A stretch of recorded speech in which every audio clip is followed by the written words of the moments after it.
ارد گرد کے لوگوں میں دیکھو کوئی انسان زندہ تو نہیں بچ گیا۔ قوم کے لاتعداد سپاہیوں میں سے ایک بولے گا۔ جب وہ خونخوار انسان ایک بھی زندہ انسان نہ ڈھونڈ پائیں گے تو ان میں سے ایک کہے گا کہ آج ہم نے انسانوں کو قتل کر دیا، اب ہم اس زمین کے مالک ہیں، چلو آؤ اب ہم آسمان والوں کو بھی ہلاک کر دیں۔ یہ کہہ کر یہ تمام لوگ اپنے تیروں اور نیزوں کو آسمان کی طرف پھینکیں گے۔ اللہ تعالیٰ کے حکم سے یہ تمام تیر اور نیزے خون آلود ہو کر زمین پر واپس آ گریں گے۔ جب یہ فوج اپنے تیروں اور نیزوں پر لگے خون کو دیکھے گی تو کہے گی ہم نے پہلے زمین پر موجود تمام انسانوں کو ہلاک کر کے زمین کی بادشاہی اپنی بنا لی، اور اب ہم نے آسمان پر بھی رہنے والوں کو ہلاک کر دیا، سو اب یہ آسمان بھی ہمارا ہے۔ نبی کریم صلی اللہ علیہ وآلہ وسلم کی ایک صحیح حدیث کا مفہوم۔ السلام علیکم دوستو، دعا ٹی وی کے منفرد علمی اور معلوماتی ویڈیو میں آپ سب کو خوش آمدید۔ دوستو، ہماری آج کی ویڈیو دنیا کی سب سے پراسرار قوم یاجوج ماجوج کے بارے میں ہے۔ اس قوم کا خروج قرب قیامت کی چند بڑی نشانیوں میں سے ایک ہے۔ قرآن مجید میں سورۃ انبیاء سورۃ کاف میں اس قوم کا ذکر کیا گیا ہے۔ احادیث مبارکہ میں نبی کریم صلی اللہ علیہ وآلہ وسلم نے قرب قیامت کی 10 بڑی نشانیاں بتائی ہیں،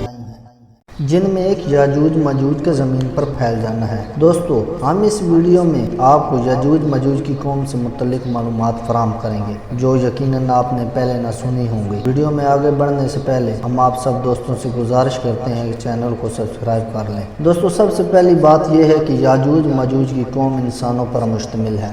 بنیادی طور پر یاجوج ایک قبیلے کا نام ہے اور ماجوج دوسرے قبیلے کا نام ہے۔ ان دونوں قبیلوں کے افراد انسان ہیں۔ عام طور پر یہ تاثر پایا جاتا ہے کہ یاجوج ماجوج کوئی عجیب و غریب قسم کی مخلوق ہوگی جس کی مشابہت کسی جن یا درندے جیسی ہوگی۔ یہ بات عالم اسلام کے منجے ہوئے علماء کے نزدیک درست نہیں ہے۔ تمام بڑے علماء اس بات پر متفق ہیں کہ یاجوج ماجوج انسان ہیں مگر حد درجے کی وحشی ہیں۔ بائبل میں اس قوم کو گوگ مگوگ کا نام دیا ہے۔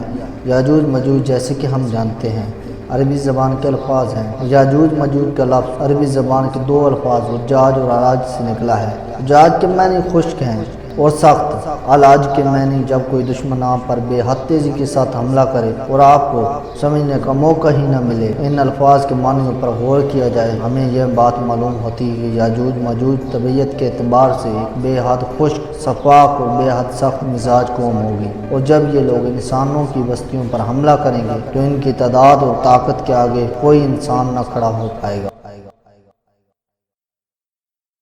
سب سے پہلے ہم بات کریں گے یاجوج ماجوج کی تخلیق پر۔ ایک زمانے میں مسلمانوں میں یہ بات عام تھی کہ ایک مرتبہ حضرت آدم علیہ السلام سوئے ہوئے تھے کہ انہیں خواب میں اطلام ہو گیا اور منی کا ایک قطرہ زمین پر موجود مٹی پر جا گرا۔ اس مٹی سے اللہ تعالیٰ نے یاجوج ماجوج کی قوم کو تخلیق کر دیا۔ دوستو، یہ بات ایک بے بنیاد من گڑت روایت ہے، اس کا حقیقت سے کوئی لینا دینا نہیں ہے۔ یاجوج ماجوج کی قوم حضرت نوح علیہ السلام کے تیسرے بیٹے حضرت جافس علیہ السلام سے پیدا ہوئی ہے۔ حضرت جافس علیہ السلام طوفان نوح کے بعد شمال کی جانب کوچ کر گئے تھے اور ان سے آگے پیدا ہونے والی نسل بھی انہی علاقوں میں پروان چڑھی۔ روس، چائنا، سویڈن، ناروے اور یورپ کے چند اور ممالک کے باشندے حضرت جافس علیہ السلام کی اولاد میں سے ہیں۔ سویڈن اور ناروے کے پرانے باسی ایک انتہائی وحشی قوم ہوا کرتی تھی جسے آج کے لوگ وائکنگز کے نام سے جانتے ہیں۔ اس قوم کے اندر یاجوج ماجوج کی جھلک پائی جاتی ہے۔ وائکنگز فتنہ و فساد، قتل و غارت میں اپنی مثال آپ تھے، لیکن کیا وہ یاجوج ماجوج تھے یا یاجوج ماجوج کی کوئی شاخ تھے؟ ان کا فیصلہ کرنا ایک مشکل عمل ہے۔ دوستو، کیا آپ کے خیال میں وائکنگز کا یاجوج ماجوج سے کوئی تعلق ہو سکتا ہے؟ ہاں یا نہیں؟ اپنا جواب ہمیں کامنٹ سیکشن میں ضرور دیں۔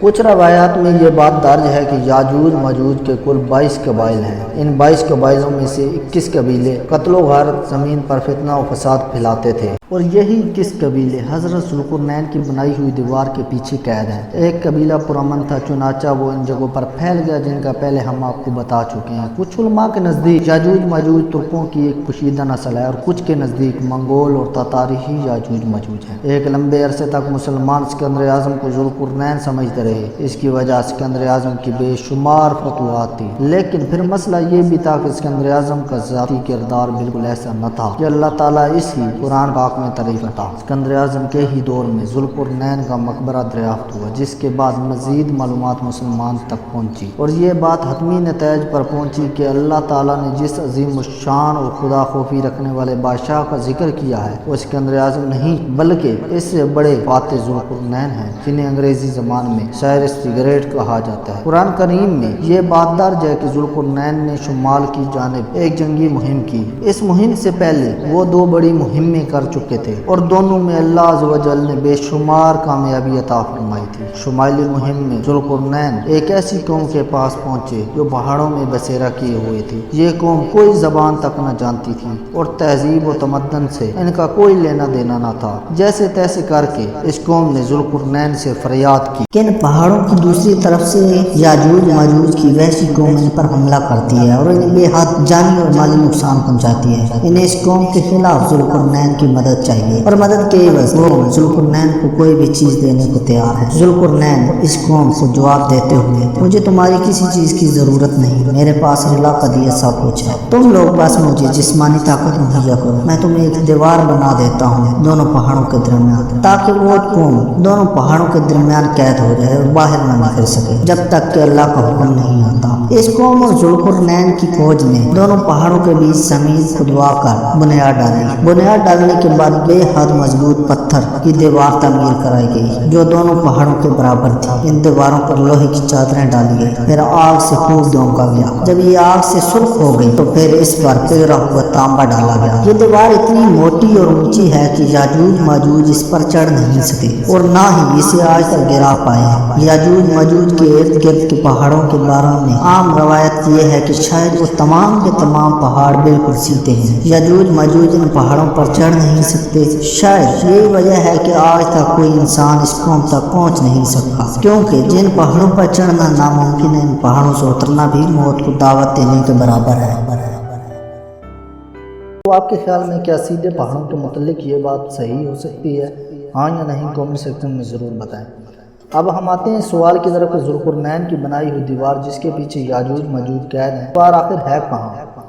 موجودہ دور کے بڑے علماء کرام جس میں ڈاکٹر اسرار احمد شیخ عمران بھی شامل ہیں، ان کی رائے کے مطابق یہ دیوار کیسپین سی اور بلیک سی کے درمیان موجود ایک لمبے اور وسیع پہاڑی سلسلے میں کسی جگہ موجود ہے۔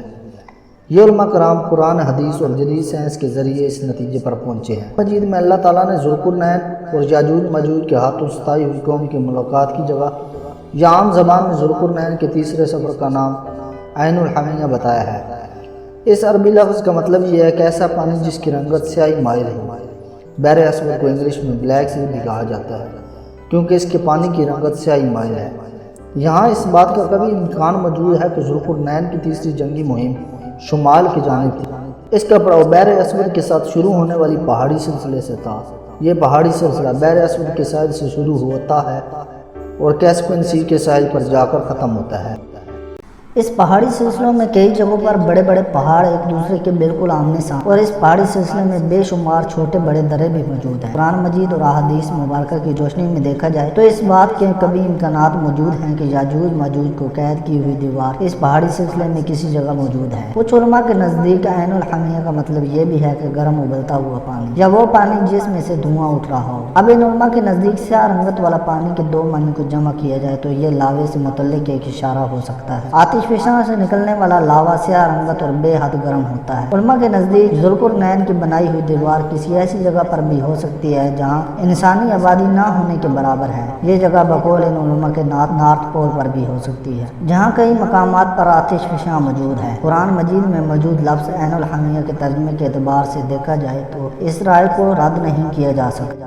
دوستو آپ کے خیال میں کیا یاجوج ماجوج نارتھ پول پر کسی جگہ قید ہے؟ ہاں یا نہیں اپنا جواب ہمیں کمنٹ سیکشن میں ضرور بتائیں۔ احادیث مبارکہ سے اس بات کا بھی واضح پتہ چلتا ہے کہ یاجوج ماجوج تعداد میں انگنت ہوں گے اور شاید ان کی طاقت جس کے زور پر وہ دنیا میں قتل و غارت کے بازار گرم کریں گے وہ جسمانی کم تعداد کے اعتبار سے بے پناہ ہوں گے۔ حدیث شریف میں ہے کہ ایک مسلمان جنت میں جائے گا تو 999 لوگ جہنم میں جائیں گے اور یہ 999 لوگ یاجوج ماجوج کی قوم کے لوگ ہوں گے۔ آسان الفاظ میں یاجوج ماجوج دنیا پر چڑھائی کریں گے تو اس وقت ان کی آبادی مسلمانوں کی آبادی سے 999% زیادہ ہوگی۔ خاص کر اس وقت مسلمانوں کی تعداد 1000 ہے تو اس اعتبار سے یاجوج ماجوج کی تعداد 9,99,000 ہوگی۔ یاجوج ماجوج اس قدر بڑی تعداد میں ہوں گے کہ دنیا کے کسی قوم نے اتنی بڑی تعداد نہ دیکھی ہوگی۔ یاجوج ماجوج کی قوم دنیا سے خوراک اور پانی کا تقریباً خاتمہ کر دے گی۔ یاجوج ماجوج کی قوم جب دنیا میں خروج کرے گی تو ان کی منزل بیت المقدس مخلص ہوگی۔ یہ لوگ بیت المقدس پر جنوب کی طرف سے حملہ آور ہوں گے۔ بیت المقدس کے جنوب میں بحیرہ طبریہ ہے، جس کا ذکر حدیث شریف میں آتا ہے۔ جب ان کا گروہ بحیرہ طبریہ پر پہنچے گا تو اس کا سارا پانی پی جائے گا، اور بعد کے آنے والے یاجوج ماجوج کے گروہ ایک خشک بحیرہ طبریہ کو دیکھیں گے اور کہیں گے یہاں کبھی پانی ہوا کرتا تھا۔ بحیرہ طبریہ 53 کلومیٹر پر پھیلی ہوئی صاف پانی کی ایک جھیل ہے۔ یہ 21 کلومیٹر لمبی اور 13 کلومیٹر چوڑی ہے۔ اس کے حجم کو ذہن میں رکھیں تو آپ خود ہی اندازہ لگا لیں کہ یاجوج ماجوج کی تعداد کیا ہوگی۔ جس قوم کا صرف ایک گروہ اس پوری جھیل کا پانی پی کر اسے خشک کر دے گا۔ یاجوج ماجوج حضرت عیسیٰ علیہ السلام کے زمین پر دوبارہ آنے کے بعد نکلیں گے۔ حضرت عیسیٰ علیہ السلام تب تک دجال کو قتل کر چکے ہوں گے اور ان کے ساتھ مسلمانوں کی ایک جماعت بھی ہوگی۔ اللہ تعالیٰ حضرت عیسیٰ علیہ السلام پر وحی نازل کریں گے کہ یاجوج ماجوج کو قید سے رہا کر دیا گیا ہے۔ ذوالقرنین کی بنائی ہوئی دیوار اللہ کے حکم سے گر چکی ہے۔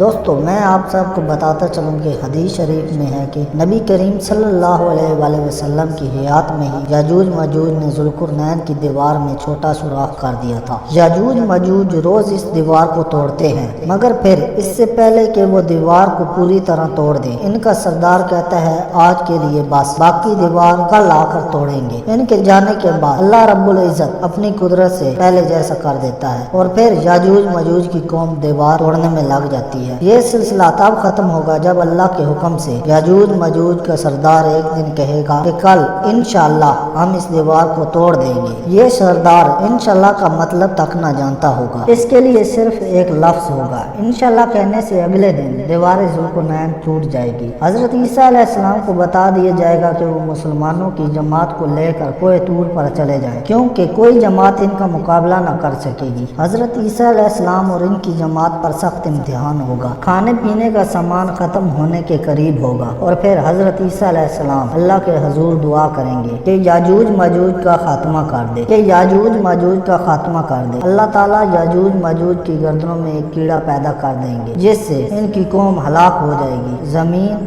ان کی لاشوں سے بھری پڑی ہوگی اور کوئی جگہ خالی نہ ہوگی۔ مسلمانوں کے جانور ان کا گوشت کھا کھا کر انتہائی تندرست ہو جائیں گے اور پھر ان لاشوں سے بدبو اتنی پھیل جائے گی کہ سانس لینا مشکل ہو جائے گا۔ حضرت عیسیٰ علیہ السلام اور مسلمانوں کی جماعت ایک بار پھر اللہ کے حضور دعا گو ہوں گے۔ اللہ رب العزت گدوں سے مشابہت رکھنے والے پرندوں کی ایک فوج بھیجے گا جو ان تمام لاشوں کو اٹھا کر لے جائے گی۔ اس کے بعد باران رحمت نازل کی جائے گی جو یاجوج ماجوج کا خون اور باقی تمام گند صاف کر دے گی۔ مسلمان 7 سال تک یاجوج ماجوج کی قوم کے تیر، کمان اور ڈھالیں آگ جلانے کے طور پر استعمال کریں گے۔ یاجوج ماجوج کے خاتمے کے بعد اللہ تعالیٰ مسلمانوں پر زمین کے خزانوں کا منہ کھول دیں گے۔ اس دور میں ایک جماعت ایک انار سے اپنا پیٹ بھر لے گی اور اس انار کی چھال کو مسلمان سایہ لینے کے لیے استعمال کریں گے۔ آخر میں اللہ تعالیٰ ایک خاص ہوا چلائیں گے جو اہل ایمان کی روحوں کو قبض کرے گی اور اس کے بعد صرف مشرک اور کفار رہ جائیں گے جو کھلے عام زنا کریں گے اور انہی لوگوں پر قیامت قائم کی جائے گی۔